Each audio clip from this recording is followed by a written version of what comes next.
their mics on for some reason, so thank you. And so everybody sees my screen? Yes. All right, let's get started, and people will keep joining as we start this webinar. So thank you very much for being here. Helmi was just telling me that a lot of people are actually on holidays due to Eid. So thank you for being here today with us. This is the first webinar of a 3-webinar series, especially for the Middle East, North Africa region, where we're going to talk about international accreditations. Today's focus is on the challenges and opportunities of that region. I will introduce very quickly our firm. HEADway Advisory is a consulting firm. We are specialized in higher education and research. And we have 4 main activities. The first one is strategy. The second one is everything dealing with headhunting services, executive search. My department is quality and accreditation. And the last one is information and data, where we publish papers and everything. A quick introduction. I'm Mélanie Cadart, so I'm the director of HEADway Quality and Accreditation, and I will leave the floor to my guest, Helmi HAMMAMI. Thank you very much for being here. I will let you introduce yourself, and then we can start the webinar. Thank you, Mélanie. Thank you. Energetic as usual. Thank you for the introduction. Thank you for hosting me today. Hot from Cairo, from the heat of Cairo, actually. Summer is starting. The idea is commendable of having a webinar about the region, about the MENA region, and actually not just a webinar, but a series of webinars about the MENA region. So the first seminar, as Mélanie just pointed out, will be about a global overview about opportunities and challenges regarding international accreditations in the MENA region. First of all, allow me to take 10 seconds to introduce myself, who I am, what I'm doing, and where I come from. My name is Helmi HAMMAMI. I am professor of accounting, full professor of accounting, and actually I serve as the dean of ESLSCA Business School at ESLSCA University in Egypt. So before joining Egypt, actually, it's been like 7 months that I joined Egypt. But before that, I was evolving in France, and I served as senior advisor for knowledge transfer, senior advisor for Middle East and African affairs for Rand School of Business, and I was the dean for academics at the same institution, Rand School of Business in France. But before that, to make the link with the Middle East, I made a long career in the Middle East, in particular in the Gulf region in Qatar, when I had, I would say, a career opportunity to work on the reform of the university. I think some mics are on the reform of the university at that time, and leading, all these efforts to get Qatar University at the level where it is today.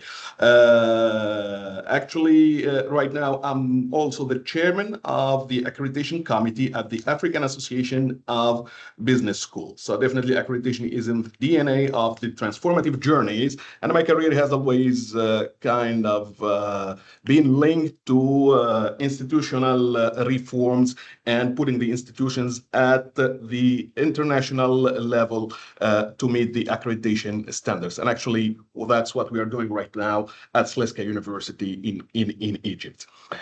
So I'll share my screen and up. While you're doing that, I just said in the conversation that if you have any questions or comments, please use the conversation feature, or you can raise your hand with the little tab on top of the screen, and we can have a voice-to-voice conversation. Yeah, definitely. So I'll let you manage this, Mélanie, and please, try to interrupt the discussion so that we have it like a two-way communication, or 3 ways or multi-ways communications, so that we get, the best of what we have to share today. Okay, so just a quick overview about ESLSCA University. In a nutshell, ESLSCA University basically is a branch sharing with the ESLSCA Business School in Paris, and it has been established in Egypt in 1998. So currently we have 3,000 plus students, and we offer programs at the level of the undergraduate degrees, bachelor degree in business administration, computing, and digital science. And we have our flagship program is basically our MBA, which is one of the most established in Egypt. We have DBA programs, and basically we are open to the international, especially short stays for students. So let's start. So basically, when we talk about the MENA region, there is no one definition for the MENA region. You see, and as you see in this map, so the MENA region could go from the far west to the far east, including Morocco, until we reach Turkey and Iran. And in some other instances, you know, some countries are just put aside. Mainly for these upcoming webinars, our concentration will be mainly around the countries which are Arabic-speaking countries. So this is the MENA as we intended today, despite the fact that many similarities do exist with Turkey, with Iran, with other countries in the region. But as you see, you know, we are talking usually when you try to define what is the MENA region, you just got like countries between 21 to 26 countries. But the guiding line basically is the shared cultural values, the shared history at some times, and many similarities in the way people do things. But at the same time, as we will see in the upcoming few slides, there are many differences that we need to take into account. It's a very large region. when it is. It is very large. Larger than Europe. I would say is the simplest word I could use to very complex region. Very complex region. Yes. So just quick facts about the regions. As you may see, we are talking about almost 400 million people. Egypt alone, you know, represents the fourth of this region with 112 million people. Cairo by itself is 22 million people. For those who are curious about knowing about Cairo. But the nice part of the story is that 50% and above of the population are below the age of 25. So the potential is there. It's a huge region. It's a very dynamic region and very young region, as you may see. But definitely when you have young population, it comes with challenges, unemployment, integration, etc. But definitely, you know, in this regard, education and higher institutions of higher education could play a role in mitigating all these items. So as you see for the working groups, for instance, in Egypt, the working group between 15 and 64 years old, they represent 60% of the population. Can you imagine? You know, so the buzz that the country is leaving. So just for your information, all this information, by the way, is coming from the World Bank. You know, I'm not inventing this information. From 2000 to 2050, the region is expected to double in terms of population. So, guys, I mean, big part of the future basically lays in the region. Out of the stereotypes. Because when we talk about the MENA region, usually there are some quick images, shortcuts. Our brains, usually they like shortcuts that come to mind. But definitely, guys, you know, part of this presentation is to deconstruct the stereotypes that we might have about the region. So these are three images of three of the biggest projects existing in the region right now. The one on the top left, this is coming from Cairo, and this is the new administrative city of Cairo. It's a huge, sustainable, oriented city, and it basically, will propel Egypt in a new era, as it is stated. The one just below is called the Masdar Institute of Technology. Masdar Institute of Technology. It's like MIT, actually, the Massachusetts Institute of Technology. And the title of the name did not come by chance, because it's a joint venture between MIT and the government of the United Arab Emirates. So the Masdar Institute of Technology, as of today, is the most sustainable institution or building in the region. So all the energy that is produced in this institute is basically renewable energy. And that's huge. I'll just move to the bottom right. This is a new ambitious project that is coming right from the suns in Saudi Arabia. It's called NEOM. Well, there are some financial issues right now, and the project is expected, to take some delays. But basically, NEOM is a city that is like Masdar Institute of Technology. It is getting out of the sun, but it is totally sustainable city by itself. The one top right, this is for those of you who know Morocco. This is the Casa Financial City. Casa Financial City is poised to be the biggest financial city in Africa. So in nutshell, this is the region. This is what is happening as of today in the region. So basically, most of you here, I suppose, you have witnessed what happened in the World Cup, for instance, in Qatar, 2022. It was one of the most successful organized World Cup that took place in Qatar, a country that never organized a World Cup before. So the region is moving, is buzzing. There are lots of things happening, and really in a quick way. Just, once again, to show you how things are evolving, all these smart and nice ladies in the picture over here, they are positioned as the most influential among the top 50 or the top 100 most influential ladies in the Middle East. So the one in the top right, in the top left, her name is Sarah As-Suhaimi, and she is the CEO and chairman of the Saudi Stock Exchange. So I'll let you imagine the Saudi Stock Exchange, the billions of dollars that are flowing every day in the Saudi Stock Exchange. The one next to her is Hannah Al-Rashimi, and she is the CEO. She is Emirati from the United Arab Emirates, and she is the CEO of the group First Abu Dhabi Bank. And for those of you who don't know the First Abu Dhabi Bank, it's one of the biggest, of course, banks in the Emirates, in the region, and one of the top banks around the world. The third one, her name is Hannah her name is Rasma Abdul Aziz Al Maymar, and she is the director of the Middle East region, the Middle East office of the World Tourism Organization, and she is Saudi. So this is Saudi Arabia. This is what is happening in Saudi Arabia.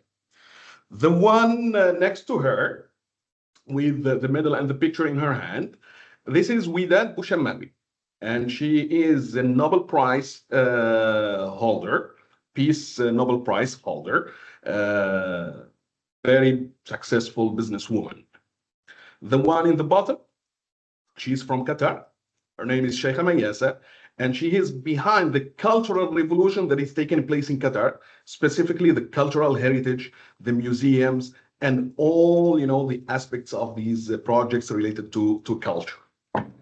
Last but not least is Dr. Rasha Raghib, and she is one of the person who made a big difference in the education sector here in Egypt, and she is the chairman of the National Training Academy, which is a top academy in the country that reports directly to the top leaders of the country about the major reforms that are taking place in the education system in Egypt.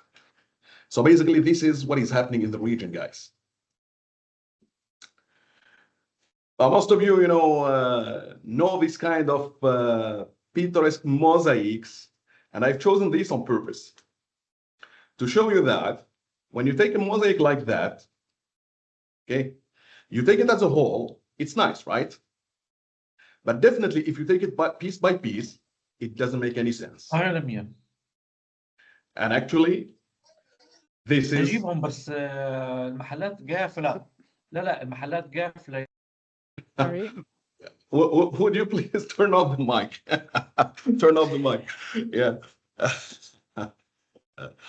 So I was saying that this is a mosaic.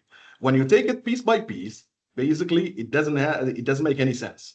But if you take it as a whole, you see that it is harmonized, it is one piece, and the connections are there. So this is basically the MENA region. This is the Arab world. So every country is different. So those who are trying to approach the MENA region as one bulk, they make a big mistake. So let me tell you, today, Morocco, its educational system is different from Algeria, which is different from Tunisia, which is by far different from what is happening in Libya, which is far different from what is happening today in Egypt. All these taken together are different and very different from what is happening in the Gulf region per se. And actually, even in the Gulf region, even in the GCC countries, there are differences that what is happening in Qatar is different from the United Arab Emirates, what is happening, which is different from what is happening also in Saudi Arabia, just to take a few examples. So this is like a quick introduction about what's going on in the region in a nutshell, so that we position the context. So I would start talking about the opportunities, and I'll try. I'll go a bit quicker here. As I'm biased. As an academic, what I have tendency to write too much. But then we'll open the discussion. There are some items I put in the slides. Some others I'm willing to discuss with you, which are outside of the slides. So of course, some of the opportunities, as we have said, basically we're talking about the young population, so young demographics. So the guys who are having like 20 years today, in 20 years they will have 40 years. As in 20 years, I don't know about you guys, but in 20 years, I'll be retired for sure. So this is the region. The region is bustling, lots of opportunities out there. So the education system is growing by default, and looking for quality education system is a must. Governmental support. As of today, if you take all these countries, especially the ones who are in the front lines of reforms, so each country has kind of a vision. For instance, here in Egypt, we have the Egypt 2030 vision. In Saudi, they have the 2030 Saudi vision. In Qatar, the 2030 vision, etc. So all these visions, if you deconstruct them and you extract what is behind them, so basically the human capital is there, human development is there, human empowerment is there. It's very central to all this. So basically the government support for the reforms for quality education is definitely there. So the governments, they are willing, they are pouring too much money. Once again, I'm trying to relativize things here. It depends on the country per se, because in the MENA region, as you find, one of the richest countries per capita in the world, Qatar, as you might find, the poorest country in terms of GDP per capita in the world, unfortunately. But definitely, when we take it overall, from Morocco to Saudi, to United Arab Emirates, there is this big support from the government for going for a highly successful educational systems. Of course, expansion of higher education, nothing to say about that, except that the numbers are there. Higher institutions of higher educations are there. They are accepting students and they are growing. So just to take Egypt, we are talking about 3.5 million students in Egypt. For those of you who don't know, but Egypt has the largest population of students in the region. 3.5, 3.6 million students. We are talking about 300,000 students in the Emirates, 300,000 students in Tunisia, around the same number in Morocco. So things are really, promising when it comes to number of students. Now, if you take the international branches of international universities which are opening in the regions, you'll be surprised. You just go to the Emirates and you'll see, that just in Dubai you have 60 plus branches. The number of universities is just hallucinating. In Egypt we have 10 plus branches that are opening and more are coming. Reforms, when it comes, to expanding higher education is there. And definitely, if you would like to do good reform, you'll need to go through good quality frameworks. In this particular case, in this particular setting, we are talking about international accreditations. English taught programs. So today, as the best of my knowledge, there is no country in the MENA region that does not have programs taught in English. Then it depends, on the frequency and how many programs they have or degrees they have. But definitely, most of the countries, they have programs taught in English. Internationalization for the sake of internationalizations, for the sake of alignment and compliance with international standards. But English programs, they are there and they are meant to last. Definitely, when it comes to digitalization, yes, so the region made a big jump, as many other parts in the world, in the digital world. It has been accelerated, of course, with the COVID, since the COVID-19, but definitely today, digital teaching, digital learning, platforms, classrooms, online classrooms, online collaboration, COIL classrooms, etc. They are not strange anymore to the region. And this is, something encouraging that aligns with the innovation we praise for when it comes to international accreditations. Executive education. Wow. That's what I can say about what I can say about what is happening in executive education and specialized programs. So the region is taken, as I told you, 50% plus of the population of the region, they are under 25 years. So these guys, they are eager to learn. The region, I've never expected to have like a bustling market as I see today in Egypt. The Gulf region, same. North Africa, from the other side, Morocco, is the same. So executive education is meant to stay. So this is also an opportunity to go for a framework that supports quality, that supports strong learning outcomes, and definitely accreditations will help into that. International partnerships. When it comes to opportunities. So I've just talked about international universities that have branch campuses in the region, but definitely when it comes to international partnerships, the region is open.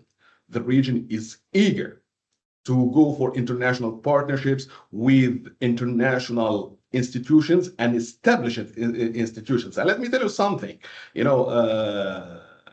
because sometimes, I got from my little experience, I got these questions and sometimes the feelings that everybody who comes to the region will find a way to establish international partnerships. Let me tell you, it is not true. Because as of today, maybe years back, things were working like that. But as of today, universities in the regions are themselves selective when it comes to their international partnerships. And this is like a good sign because quality is what these universities are looking for, what the region is looking for, what universities in each country are looking for. And that's where accreditations will play an important role to be a proxy of quality partnerships when it comes to sealing international partnerships. Social impact. You'll be surprised, as I am, on how universities in the region, business school in particular, because we are evolving in this context, put societal impact into their scope.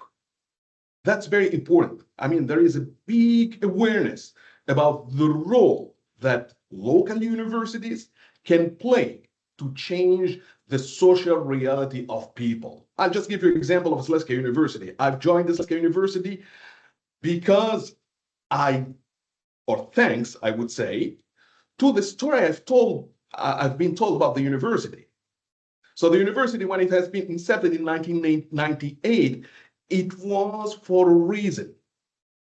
Yes, we need like a positive, performance, etc. But definitely the triggering point was the belief that the university, with the programs that is offering, will support whom? Will support the civil servants of the government. And that's where the whole story started with ESLSCA University Egypt, supporting the quality of the delivery of the civil servants who are working with the government, of the government officials who would like, to get the best education and the mindset of how to progress and to make, governmental projects running in a better way. So this is, one example, but many of these examples exist, in the Gulf region, in Morocco, in Tunisia, in Algeria. Just you dig and you'll find behind each institution a nice story to tell. And this is where, in the framework of international accreditation, we could work together with international partners and with the people who believe into that. And if I may, it's Yes, become please. a very strong focus for all accreditations now. It started, slowly with ACSB, and now ACSB has a whole standard on societal impact, and now EFMD also has that. So now you cannot escape it. So embrace it. Definitely, I definitely agree with you, Mélanie. For sure, like yourself, myself, I've been following the evolution of the AACSB standard since their 2003 standards, then 13, then till we reach the 20 standards. There is a huge shift just for AACSB onto the on the societal impact of how business schools can change the environment they evolve in. Definitely, EFMD is on the track, and other accreditation agencies. Thank you, Mélanie. Of course, when we go for international accreditation, it's part also of the institutional branding, because definitely you will join an elite club, you will join a club that believes that quality education is there, and the proxy for that is when you align yourself into or with the standards prescribed or preached for by these international accreditations like EFMD, like AMBA, and AACSB, of course. Of course, there are no opportunities without challenges. And this is the, I would say, the gloomy part of the story. So if we look, I would, actually, there is no order, of the challenges, right? So it's just brainstorming. I put all the challenges as they are. And as good accountant as I am, the first challenge I see, basically, or I've seen, or it came to my mind, are the financial constraints. So let's be honest today, financial constraints are very important. And actually, I put the currency on purpose in euros, well, not dollars. I come from Europe, but I put it in euros. So today, as I said from the first beginning, the MENA region is a mosaic. It's different. So countries, they differ. The Gulf countries are different from North African countries, are different from other countries in the region. And definitely when it comes to financial constraints, yes, we have to be careful about that. In Egypt, we're facing, these days, huge currency devaluation, which put enormous strain on our financials. Despite that, we are working on having the quality frameworks we would like to do, etc. But it is not as easy as planned before. So unfortunately, this is what is going on. Actually, as all of you know, this is a global trend, the economic issues as we live today. But, it depends on the country. Their intensity could differ. Of course, most of the institutions in the region rely heavily on tuition fees. And strategically right now, these institutions who are evolving here, they need basically to think out of the box, to diversify their sources of funding. And here I'm not talking just about private universities, but also public universities who are heavily relying on government funding. And governments today, they have lots of big projects. So definitely they are putting also pressure on the subsidiaries they deliver to these institutions. The next, I would say, challenge that we face in the region basically is the administrative burden. Of course, accreditation, it is not, something that is improvised. It needs a lot of work of paperwork, right? And a lot of, as we said in French, clairvoyance. So a lot of Clarity. yes, a lot of quality, and people like Mélanie here, could play a role of a sentinel, to open the door, so that we avoid the traps of administrative burden. So internally, it's heavy. I would admit it, from my experience, from my 25 years of experience, in higher education. I've been in several positions, to tell you that as a faculty member, it's a burden. As an administrator or a leader, academic leader, it's a burden. It needs a lot of work. And if I may, yes, please. It's important to be guided properly at the beginning. Yes. And I wouldn't stress that enough, because I have worked in a business school before, and we were not guided properly. We decided to do it on our own. And if you go in the wrong direction, then it takes even more effort and resources to steer back on the right track. So make sure that everything you plan to do regarding accreditations is actually aligned with whatever accreditation standards you're going after. So if you're going after ACSB, for example, make sure that you are aligned. And I know that this is something that I advise schools to do, is to start with a gap analysis and have someone else do it, because from the inside, you will only see your strength that or your weaknesses that but someone from the outside might be able to highlight things that you're doing right, and you're maybe not aware of it because you're so used to them. Or on the contrary, something you might think is a strength, but not necessarily if you put it forward in your standards. So it's an external look is always a good idea. Yes, I couldn't agree more, Melanie, at this level, because, once again, it's a lot of efforts, and especially, I would say, in many institutions, this idea of quality as we intended today is kind of immature. I put things as they are. It's kind of immature. So I've seen institutions in the region, seeing institutions in Africa, and definitely, there is a lot of room of improvement. There is the will to improve, but definitely I would recommend that, somebody who has the experience would help a lot, so that you avoid, losing like 1 or 2 years, getting into the wrong direction, and then you find yourself, in terms of resources, you're under pressure. And we are under pressure, always under pressure when it comes to resources, of course, you know. Of course, you know, we have the lack of dedicated accreditation teams, as it is like something relatively new when it comes to this. And the training that goes with the accreditation is also very important. Just to highlight another items, you know, related to this administrative burden, because here we talk about the internal inertia of the administrative burden, but definitely, you know, when it comes to external also variables, external requirements, you know, from the local entities like the Ministry of Higher Education.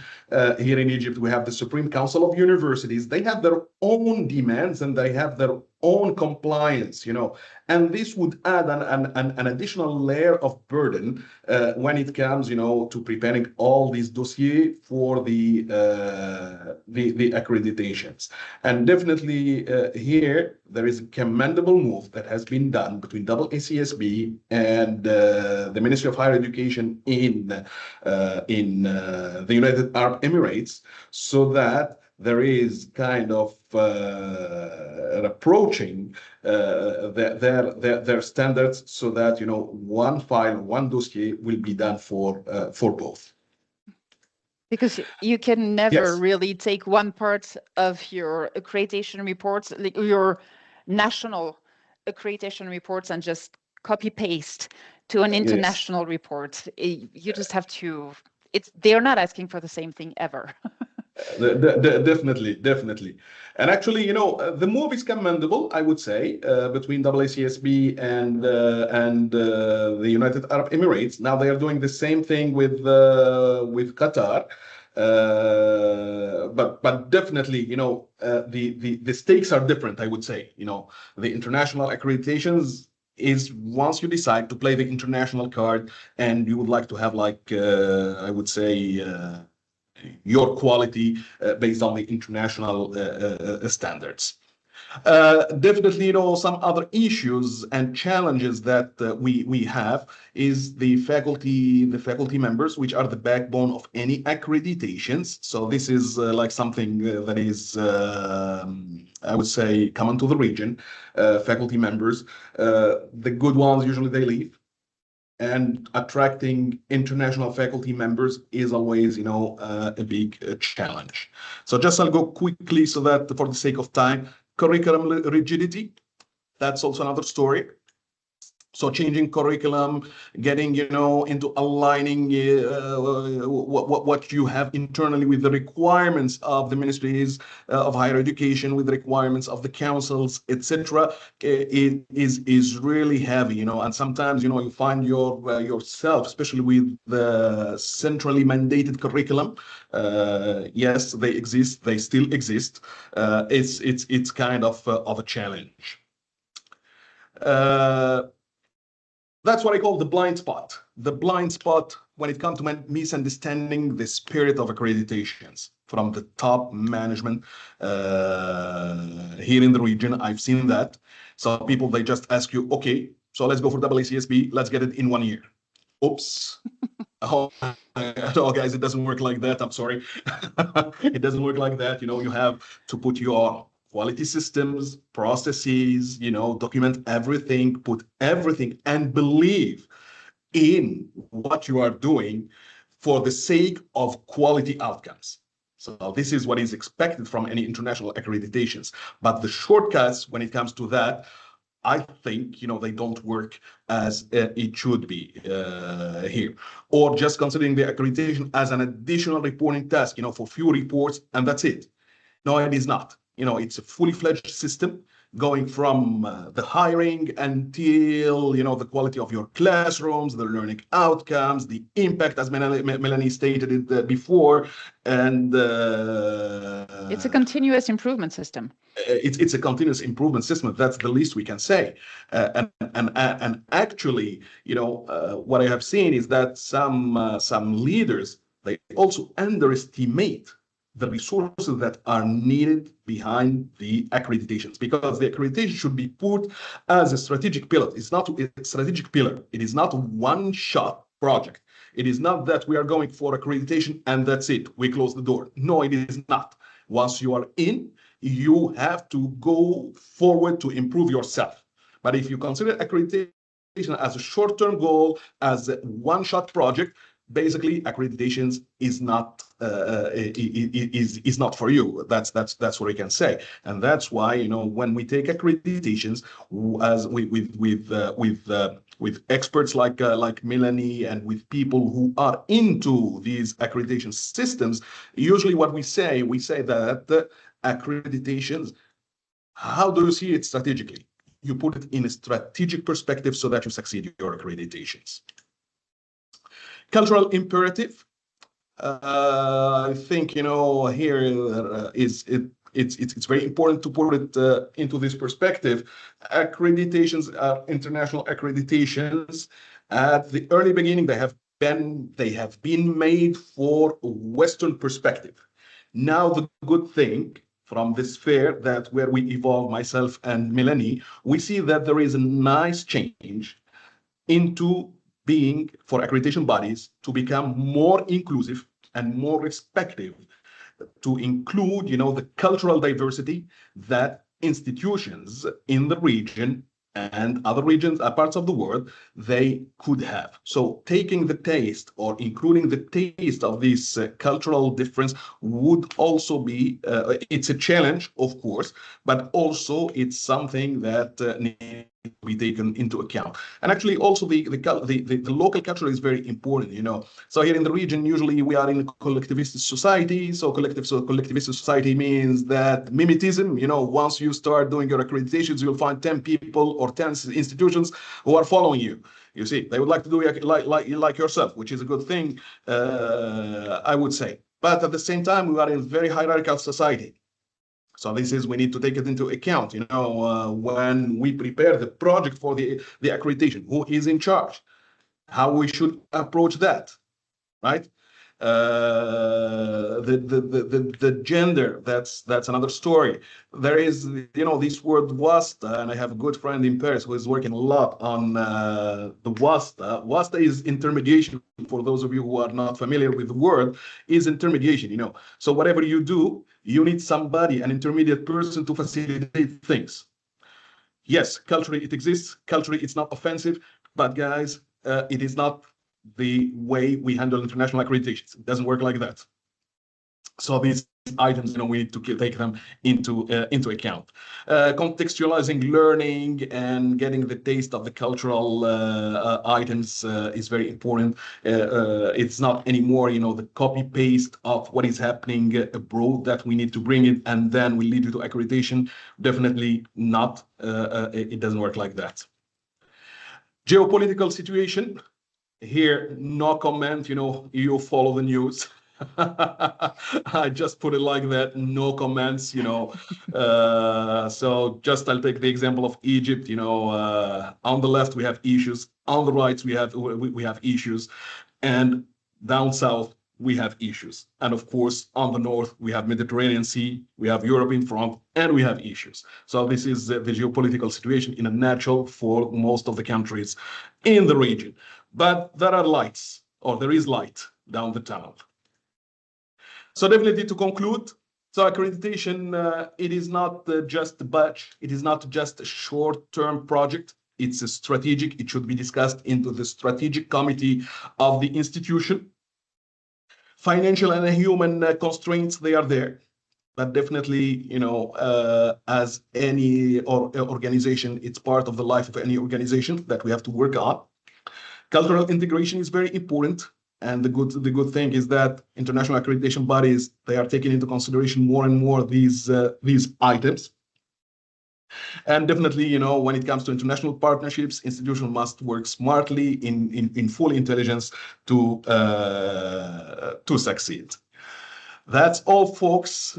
Thank you very much for your attention. I hope I gave you, you know, some items in this short presentation about the MENA region.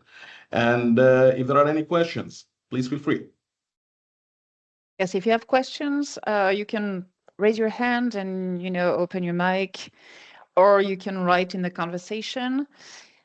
So thank you, Helmi, for this presentation, which shows a lot of differences between MENA countries. Obviously, there's not one size fits all for accreditation, but I think it's a good sign first that ACSB has has someone in charge, Irsan, for that region. So it shows that it takes the differences into account and that they understand that not everyone functions the way Western countries do. And now I think with the 2020 standards, schools have, or institutions have, even more room to express who they are and make an argument for that. So I don't know if any of you has started an accreditation process yet. It would be interesting to hear from you and hear what your challenges have been. And if you're considering going after accreditation, that would be interesting also, because you may have questions about what to expect, what are the best next steps. That was a tough one. And obviously, like I said, and Helmi said also, it's key to get ready. Know what you want, know what you want to demonstrate. Think about all the implications. The financial one is a really big one, because it was talked about, I think it was 2 or 3 years ago, in a conference, in an ICAM conference. And schools from the countries asked, do you intend to adapt fees, accreditation fees, to the life index of the country? Because obviously for someone, $5,000 is like a teacher salary, or close to, and for others it's nothing. So they were asked if they would make any difference, and they said no. So now you really have to take that into account, and there are fees all along the way. They love fees. You have your membership fees, you have your accreditation fees, you have the visit fees and everything. So plan ahead. And also, like I said, get help, because if you're not familiar with the system, then you really need to understand before getting started. I would also recommend, if you can, but that's another financial constraints, to attend conferences and seminars, because conferences will help you with the network. Seminars will help you really understand what the accreditations, because it could be from ACSB or EFMD or OMBA, what they are about. So these are good trainings, but sometimes, you cannot send more than one person at a time. And then you need that person to bring back best practices. It's not always easy. So all these things that you might want to plan and think about. As a consultant, part of my job and our job in my team is to help schools along their process, whether thinking about it, whether you have started, whether you're actually in the process, accredited, in a renewal process, and we can help at many different stages of that. So feel free to get in touch. If there's nothing involved at that step, it's just a discussion. But if you want to discuss your specific case, I would be more than happy to. That's it for that part. We will have a next. Yes, Nikita, if you want to unmute your mic. There we go, unmute. Okay, thank you. Really enjoyed the presentation. Thanks, Helmi. I learned a lot actually about the MENA region. So that was really nice. I thought I'd take the moment to ask you a question, because you spoke about, well, particularly with the MENA region, but I would, I'm thinking more my South African context. And, I know there are certain challenges that are shared. And when you say, can't copy the Western model, I'm thinking, what does an international agenda look like for you? Particularly in regions where there are lower levels of internationalization as defined by, you know, the ASCSB EQUIS. So any thoughts on that? Actually, first of all, let's start by defining what we intend by international, because there is no one definition of international. International could be measured, you know, by the number of international students, by the number of international faculty, but also today, and that's what I'm preaching for, we have the technology in the middle. You see, I myself, before joining ESLSCA in Egypt, you know, I come from the most international business school in France, where we used to have 94% of our faculty members who are international, 54% of the students are international. When I say international, they have different citizenship than being French, but they are evolving in France. So this is one way the institution, the DNA of the institution has been built like that. But not all the institutions today, especially in our region, especially in the MENA, and specifically, I would say also for Africa, which I know very well, getting, you know, these numbers in terms of headcounts is kind of difficult, right? But definitely, we have another way of doing things today, which is leveraging technologies, which is having the COI, which are, you know, these open classrooms where you could have the best professors coming to your classrooms, working with their students and your students to get international, I would say, combined ideas and combined curriculum with the students. So this is one way of apprehending international. I'm very sensitive, you know, myself to the cultural aspects, right? So as of today,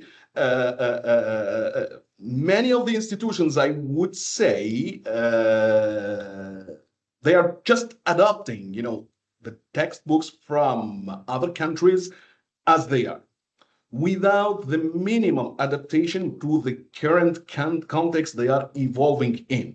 And this is today our role as leaders of the institutions to guide, you know, the way we shape our curriculum, right? Now, the good part of the story, and here, you know, we might, you know, have even please feel free to reach out, you know, to have even further discussion, you know, with myself or with Mélanie.